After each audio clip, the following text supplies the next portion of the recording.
திருப்பூரில் ஜல்லிக்கட்டு போட்டிக்காக வளர்க்கப்படும் காளைகளுக்கு தீவிர பயிற்சி அளிக்கப்பட்டு வருகிறது. ஜல்லிக்கட்டுக்கு செலவு இதெல்லாம் இல்லைன்னு நம்ம நாட்டின மாடுகளை அடுத்த தலைமுறைக்கு இந்த மாடுகளை கடத்தி கொண்டு போய் அவங்களுக்கு கொண்டு போய் காட்டணும்.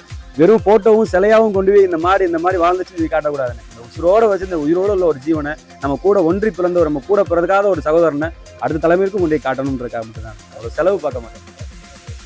அரசுக்கு ஒரே ஒரு கோரிக்கை தானே, பெருசாலாம் ஒன்றும் இல்லைண்ணே. இந்த வரக்கூடிய எலெக்ஷனை காரணம் காட்டி ஜல்லிக்கட்டை தடை பண்ணிடக்கூடாது. நம்ம எப்போவுமே தகவல் வந்தபடி எனக்கு என்னன்னா 3ஆம் மாதத்துக்கு மேலே 2ஆம் மாதத்துக்கு மேலே உங்களுக்கு ஜல்லிக்கட்டே ஸ்டாப் பண்ணிடுவாங்க அப்படின்ற மாதிரி. அதை தடை பண்ணிடக்கூடாது. 2வது ஆன்லைன் டோக்கன் முறையை ரத்து பண்ணணும்னு சொல்லிட்டு கடந்த 3 வருஷமாக நான் அண்ணன்ட்டையும் சரி எல்லாத்தையுமே முறையிட்டு இருக்கேன். அரசுக்கு நான் வைக்கக்கூடிய ஆன்லைன் டோக்கனை ரத்து பண்ணணும். உள்ளூர் காளைகளுக்கு உள்ளூரில் இருக்கக்கூடிய வேடிக்கைக்கு அனுமதி தந்து முறையான அனுமதி கொடுத்து இந்தாங்க டோக்கன்னு சொல்லி கொடுத்த ஒரு உரிய மரியாதை கொடுத்தாங்கன்னா போதுங்க, வேற ஒன்று. ஏன்னா நம்ம உள்ளூர் காளைகளை இங்கேயே நம்ம அவுக்க முடியல அப்படின்னா வெளியூர்ல போய் டோக்கன் கேட்கும்போது ஒரு டோக்கனோட விலை 2000, 3000, 5000, 10,000 அப்படி பணங்காசுக்கு அவங்க கொடுத்து அவுக்கலான்னு.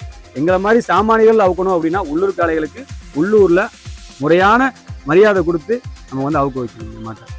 நாங்கள் 7 வருஷமா ஜல்லிக்கட்டு காளை வளர்த்துட்டு இருக்கோம். எங்களோட வீட்டில் குழந்தைன்னு பார்த்தீங்கன்னா இவன் தான் ஃபர்ஸ்ட்டு. இது வரைக்கும் நாங்கள் 30 வாடி ஜல்லிக்கட்டுக்கு இறக்கியிருக்க மாட்டேன். போன எல்லா இடத்துலையுமே வெற்றி பெற்று தான் வந்திருக்கு எங்கள் காளை. எதுலேயுமே தோல்வி இல்லை, எல்லாத்துலேயும் ஜெயிச்சுட்டு வந்துருக்குது.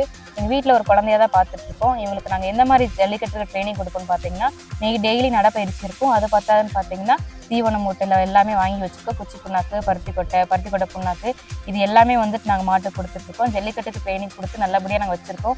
அப்படி இருந்தாலுமே நாங்கள் ஆன்லைனில் டோக்கன் பதிஞ்சு வச்சுருந்தோம். எங்களுக்கு டோக்கன் போன வருஷம் கிடைக்கல.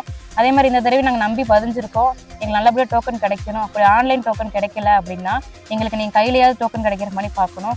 நாங்கள் திருப்பூரில் இருக்கிறோம். திருப்பூரில் வெளியூர்காரங்க தான் அதிகமாக இருக்காங்க. எல்லாருமே சொந்த ஊர்லேருந்து பொழைக்கிறதுக்காண்டி திருப்பூர் வந்திருக்காங்க. அது மாதிரி தான் நாங்களும் மதுரைக்காரங்க தான் அங்கேருந்து வந்திருக்கோம். ஆனால் எங்களுக்கு டோக்கன் சரியான முறையில் கிடைக்க மாட்டேங்குது ஆன்லைனில் பதிஞ்சாலும். அதனால எங்கள் கையில் கிடைக்கிற மாதிரி பார்க்கணும். அப்படி இல்லை அப்படின்னா எங்களுக்கு ஆன்லைன் டோக்கனும் முறையாக எல்லாத்துக்கும் கிடைக்கிற மாதிரி நீங்கள் நல்லபடியாக பார்த்துக்கணும். அதான் எங்களுக்கு வேண்டுகோளாக இருக்குது. அது எங்களுக்கு பயம் இல்லைங்க. சின்ன வயசுலேருந்து அந்த கண்ணுக்குட்டி நாங்கள் வளர்க்குறதுனால எங்களுக்கு பயம் இல்லை. டெய்லி நம்மளோட குரலை நம்ம மாடு நம்மளுக்கு கேட்கும். நம்ம ஒரு குழந்தைய வளர்க்குறோம்னா எப்படி ஒரு பச்சை குழந்தைய நம்ம சின்ன வயசுலேருந்து சொல்லி வளர்க்குறோம், அது மாதிரி நம்ம குரலை கேட்டு நம்மளோடவங்க நம்ம அம்மா அப்படின்னு நம்ம கூட செல்லமாக இருக்குதுங்க. அதனால தான் நாங்கள் சின்ன வயசுலேருந்து நல்லபடியாக இன்ன வரைக்குமே எங்களை போனால் முட்டாது எதுவும் பண்ணாது. நாங்கள் குழந்தைய வளர்க்குறதுனால அது எங்களுக்கு குழந்தையாவே இருக்குது சின்ன வருஷமாக.